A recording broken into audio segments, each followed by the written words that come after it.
Hello there! This time we're going to make a Giovanni from Vampire the Masquerade 20 years anniversary. For using we're going through all the different paths, and I'll get into what that is, but for simple it out, these are the starting points you have to use Dominate for the 3 first points. But with Necromancy, it's a little bit different, because you choose a main path, and every time you get 1 dot in your Necromancy, that will also increase automatically. But your secondary paths, you have to buy up with experience points, but it's one discipline with a lot of different powers. So we're going to get through every one of them by the basics. And here you for the first one, the Spedal's path, you have to use perception, manipulation, awareness, and occult for the 3 first dots, and I will only take those. And that is the ability to summon and command spirits, so you can get your little spirit army fighting for you or doing tasks for you. Then there is the Ash path. The Ash path is the ability to reach and touch the spirit world, so you can manipulate with the spirit world in different ways. And that's perception, wits, awareness, and occult you have to use for that. Then there is the bone path, and that is the one people are probably most thinking about when they're thinking necromancers, like the Giovanni is. That is the power to make zombies, and to do that you have to use Dexterity, Wits, and Occult. Then there is the Stealth path. Yeah. That's the ability to find spirits. You have to use perception, awareness, and occult to do that. And it's very easy to combine this path with a lot of other paths. Then we are coming to the corpse in the monster path. And that is the power to manipulate with the power of living and dead. You can make vampires, like one of the only clans, you can make vampires into humans again for 1 day, both for the benefits and the downsides of that. Or you can make yourself into even a monster or zombie undead than you already are. You have to use stamina, perception, intelligence, and occult to use these abilities. And then we have the Grave's Decay. That is the power to destroy bodies, like making people to ash and killing people. Your primary damage way. And you have to use Dexterity, Intelligence, Brawl, and Medicine to use these abilities. Then there is Path of the 4 Humors. That is basically the toxic path. You can make toxin and poisons and something like that. And you don't have to use anything for the first 3 dots. Only 4 and 5 you have to use a lot of different powers. And then there is the Virtuous path. That is the path of you actually draining the spirit world. Like you can feed on spirit energy and see when people are dying and so on. And that is perception and occult. That is a lot of different both attributes and abilities you have to use each path. So I have made a final one.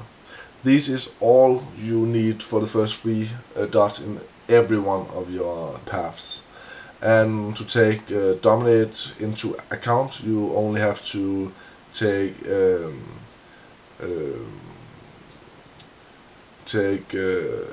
Intimidation and Subterfuge, and I think it is Expression.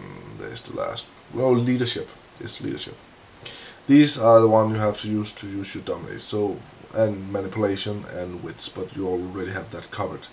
So that was a long way to get to the end.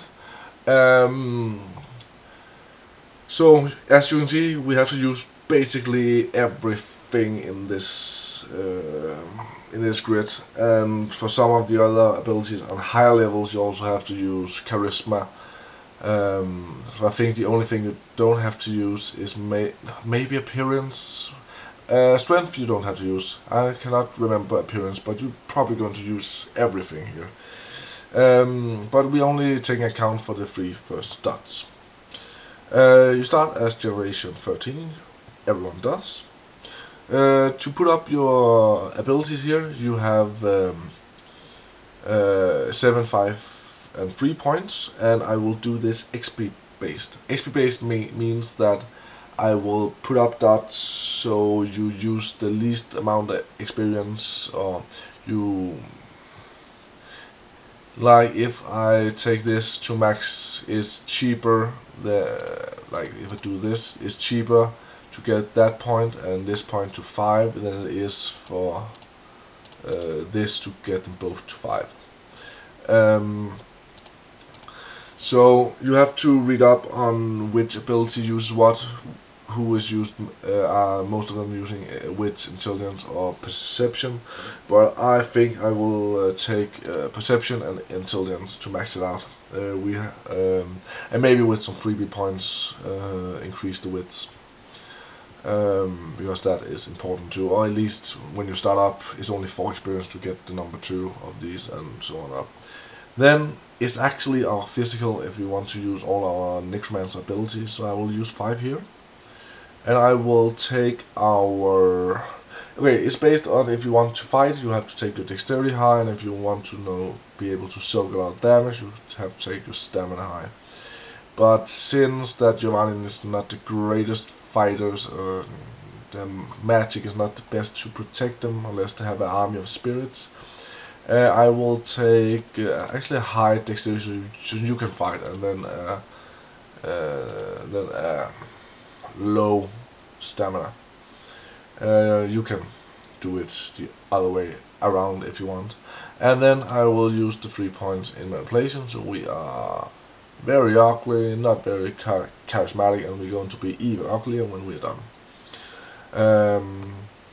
When I'm setting points here, I normally take 1 point in everything I want, so my character I have all the skills I want, and then I see what I need for the rest. Like if I would put it in here, I would say, oh, I really need craft, I need drive, I need firearms, I need perform, and so on. And then when I've used that, I can see, okay, I have like 5 points left, so 1, 2, 3, 4, and maybe I need this too. I mean, I find out what I need, and then I'm maxed it out. You can only increase these to 5 and only these to 3 at this point. So I will use the most points here, the second most points in knowledge, and the least points in skills. Something you always should have is athletics. That is the ability to hit people with throwing weapons and dodge attacks. So we need that, and just for the sake of it, take always 1 in streetwise, so you can find your way around the city and know how to act on the street. But then I use 1, 2, 3, 4, 5, 6, 7, 8, 9. So we have 4 points left. Then it depends on which necromancer abilities or dominate abilities you want to achieve. But no matter what, you have to use a lot of experience on both your abilities and attributes. So is what you want first.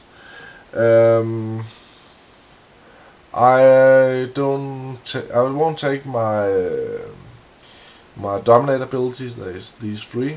So I will take these and try to increase those. So 2 points. 4, 7, 8, 9, 10, 11. Yeah, 2 points more. And then maybe some alertness. I can't really recall which is used for what, but you can look it up, and I will later on put a link on every ability. Yeah.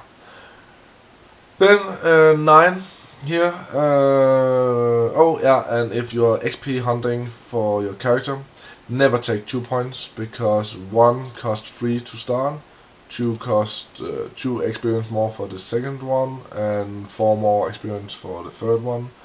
That means that if you put 1 in each, you have used 9 experience. If you use this, you have used 9 experience, and if you're using this, you only have used 5. So if you use this, you have only used 8. So you lose 1 experience if you do that. But academics, we have been to school, we can find stuff. We're probably going to max out our medicine on occult, because most necromancer powers run on these. Also some of those. So I have 1 point left, and I think either take it in. I think I will take it in law. And then mostly because we need corpses, or maybe knowing a little about the law can make it easier for you to get a place where a graveyard or a hospital or something. Yes. Then we're going down to disciplines, and you only have 3 points here. And to if you are XP hunting, the best way is to put 1 in each, because it costs 10 experience to start each dot, but it only costs 5 for each dot you already have in experience. So if you're using like this, you only have used 10 and 5, that's 15, and the last one is 25. But if you're using like this, and 10, 20, 30. So if you're XP hunting, that's the way to do it. If you want your character actually to be able to do something with their magic, you probably would place it otherwise. But for XP hunting, let's take it like this. Then they come this, and that is an background you can take in from the vampire book Law of Clans. Down with necromancers, you can get a relic to begin with, and for each dot you put in that, you get a free extra die to roll your necromancer rolls. Meaning that if you have you have to roll, let's say, intelligence occult, I have 8 die, plus 5 extra if I put 5 in this. So I have 13 die to roll. And for the sake of it, let's max it.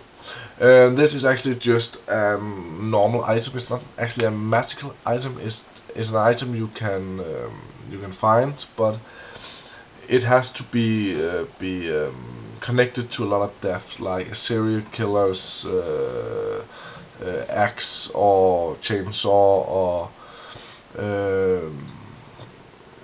yeah, someone who had killed a lot in a long time. If it's only like 1, you have a very weak relic, like maybe someone who have killed like 2 people or something like that. But if you have 5, you have a serious serial killer, or maybe a weapon had been used in generation for killing. So, and you only have 5 points, we only max it to 5 to begin with, unless your storyteller tells you otherwise. Then when you come over here, constant is how easy you have by killing people, raising them as undead, grabbing their soul and put it out of their body, and so on.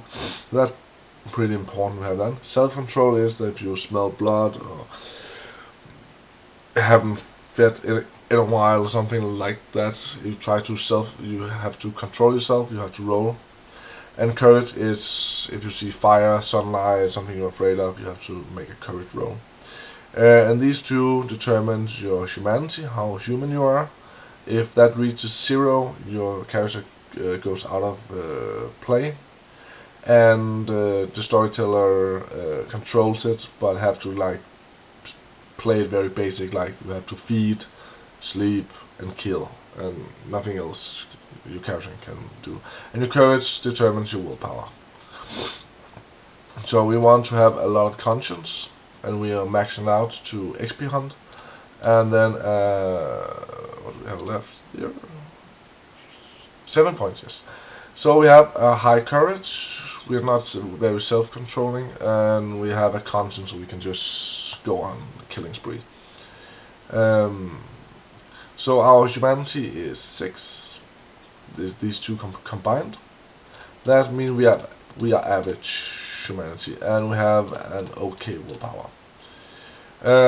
Since we haven't put anything in our background for generation, we are generation 13, and that means that we only have 10 blood points, and we only can use 1 each turn. And that 1 point you can use to either heal damage. Some of your vampire disciplines drives on blood, like potence. You can use 1 blood point to. You don't have to roll potence. That increases your strength, but is an automatic success. So if you have 4 points, that's 1 blood point to get 4 automatic successes instead of rolling them. Yeah, I actually forgot to mention the dominate is that you can. With 1 you can command someone saying 1 word. They have to do it, like stop, jump, run, stay, but you have to have eye contact for all these disciplines.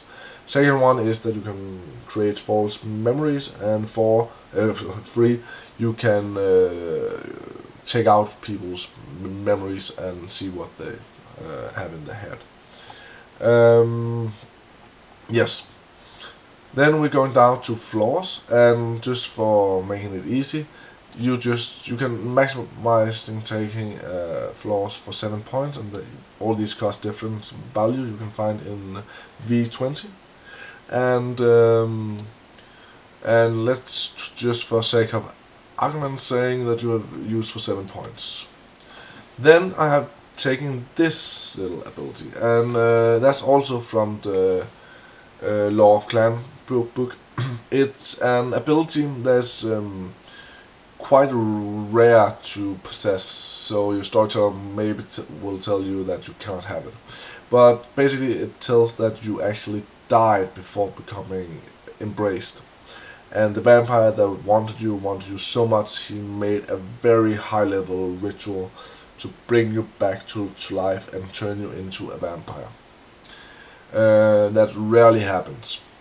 He really wants you for some reason, but also a good way to make a story on it. But it basically means that your appearance will over time fall even to 0, so you will be as ugly as Nosferatu. But the upside is that every time you have to roll a necromancer roll for some of your paths in your necromancy, its difficulty is decreased by 1. And since we have 5 more dice because of our relic of some sort, that means that we have very powerful necromancy power even with only 1 dot. And actually the background points, you can have like 5 small items that give you a combined of 5, or you have 1 very powerful item that give you 5. So if you have a lot of small, it's maybe hard to carry them all, but you can only take 2 with you, and you get 2 more dice. And if they get stolen, your background will fall by 2, and you have to find a new murder weapon or item of great death. It could be a painting, it could be a tile where everyone he killed's blood landed on or something. So yeah, and it costs 2 points. You start with 15 plus 7 points because of your flaws you have chosen. So we have 20 points left. All of these in the top cost 5 each. All of these cost 2. Oh, I totally forgot skills. I'm so sorry. Yeah, you have probably yelled a lot about me forgetting that. We have 5 points. God damn it. We have a little bit in crafts. Etiquette. We are 5 man. I suggest that you always have 1 fighting ability, more than brawl, and I will take firearms because our strength are low, and a gun deals a lot of damage compared to a melee weapon. and we are able to stealth. That's also a good thing to have, and maybe drive, because we probably going to get a van at some point and have bodies in it so we can make zombies or something like that. Sorry so much for that. Okay, then we have 20 points. And these cost 2 each, these cost 7 each, these cost 1 each, these cost 2 each, and your willpower cost 1 each. I suggest you, as often as possible, try to maximize your willpower, because willpower is, you can use it, these squares down here, to use your willpower so it decrease, but you get automatic successes in your roll, 1 extra. So just for second argument, we increase by 5, so we have 15 points left. You regain willpower you have used by fulfilling your nature. I will get back to that. Or there is an optional rule that if you use a whole day rest without doing anything, you regain 1 willpower. But the most important could be the necromancy, but for experience purposes, it's actually better to use a lot of points here, because 5 points, that is 16 experience points, and 16, that's 32, and we only used 10 freebie points, so we still have 5 left. And Giovanni don't use that much blood unless they want to heal, but you could take generation, so your generation falls by 5 if you maximize it. But I actually think that if we want either spirits and zombies, we might want resources, so we can own a hospital, or maybe mix it out with some herd, so we have someone to feed from. Because Giovanni's vampire flaw is that when they feed, those they feed on don't get into this trance of joy. They get into the worst pain, and those they feed on quite often dies because of the curse. So have a lot of herds, it's good, but you can get around that by resources. If you have a great hospital, you can get blood packs from donors and so on.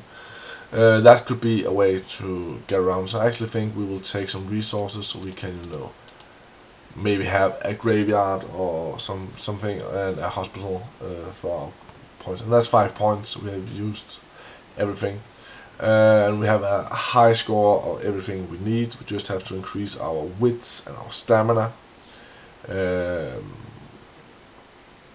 charisma later on, and we have to increase all of these and a few of these, and a lot of necromancy and paths. I have counted that to get all of your paths and necromancy, you have to use, like, I think I got up to 250, 350 experience points. That's a lot. So there's a long way to go. Yeah, I think we are almost done. Everything you have 4 or more in both in your abilities and your attributes, you get a specialty in. So if manipulation is lying, so every time you're rolling a manipulation subterfuge roll, your 10s are counting as 2 successes, and if you have a specialty in your subterfuge, there's also like a lying kind of thing, your 10s count as 3 successes instead of 1. And you have to do that for all of your abilities and attributes. But you only need now to name your sire and get your nature. Your nature is how you are deep within when you are alone. Like if you are a murderer or something, murderer in your nature, I think it's called monster or something, yeah. Probably a murderer nature. You probably won't have your demeanor, that's how people see you, like a murderer too. You're probably going to have like maybe a help. I think it's called help for what is it called?